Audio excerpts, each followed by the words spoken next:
Chers abonnés, bonjour. Comme vous le savez bientôt, une bonne partie du monde va célébrer la Saint-Nicolas. Certains pays, comme la Belgique, en ont fait leur fête nationale, mais également le Luxembourg, la Hollande, la Suisse, l'Italie, l'Espagne, le nord de la France, l'Alsace, et puis la Russie, car c'est le grand saint de la Russie et un des saints patrons de la France. Mais que dit la légende? La légende dit que trois petits-enfants étaient partis se promener dans les champs et s'y sont perdus, et ils arrivèrent à la maison éclairée d'un homme qui leur dit « Rentrez donc, je vous offre l'hospitalité », mais c'était un méchant boucher qui sortit son grand couteau, les découpa en tout petits morceaux et les mit dans le saloir pour en faire du petit salé. Quelque temps après, débarqua un certain Nicolas qui a demandé du petit salé et évidemment, il a découvert le subterfuge du boucher et pour le punir, il l'attacha fermement à son âne. Il devint le père Fouettard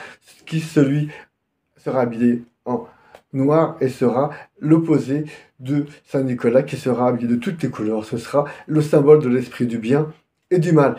Qu'en est-il en vérité? Eh bien, Saint-Nicolas a été évêque de Turquie à la ville de Myre et il est décédé en 345.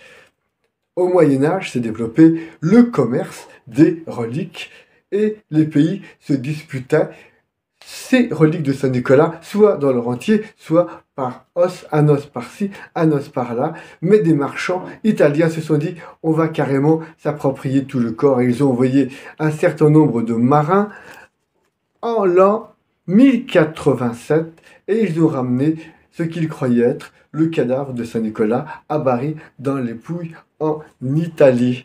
Or, en 2017, des fouilles archéologiques ont mis à jour le tombeau intact de Saint-Nicolas, 6 feet under. 6 feet under à des mètres sous terre suite à un tremblement de terre qui avait eu lieu en 529. Alors, qui a été ramené par les marins de Bari? Vraisemblablement, un prêtre que nous sommes en train, les archéologues, d'identifier.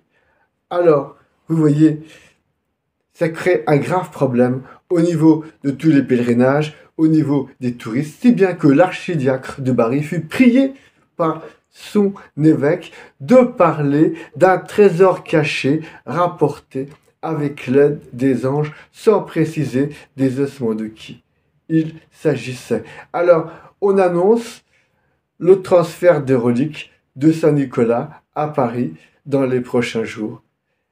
La minute en question vous pose la question: quelle est la part de légende? Quelle est la part de croyance?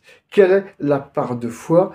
Et quelle est surtout la part d'histoire qui importera, étant donné que l'archéologie a parlé?